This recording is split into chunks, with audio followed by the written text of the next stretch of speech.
में यानी अंग में और काइंड्स यानी प्रकार में क्या फर्क होता है। अब ये मेरे पास में मार्कर है, ये इसका कैप हो गया, तो ये कैप क्या है, ये इसी का पार्ट है यानी इसी का अंग है। लेकिन वहीं पे अगर मैं इस मार्कर को इंक्लूड कर लूं तो अब ये क्या हो गए, ये मार्कर के काइंड हो गए, प्रकार हो गए, ये ब्लैक है और ये रेड है।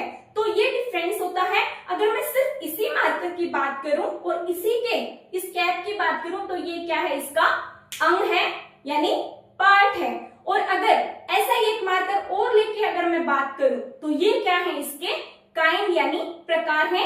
इसी तरह से जैसे ये मार्कर के प्रकार हैं, ये ब्लैक है, ये रेड है, उसी तरह से क्या है, अगर हम वाक्य के अंग यानी पार्ट्स की बात करेंगे तब तो हम बोलेंगे सब्जेक्ट और प्रेडिकेट। और अगर काइंड्स की बात करेंगे तब क्या है, कौन सा सेंटेंस है वो कौन सा कार्य करता है, उसका काम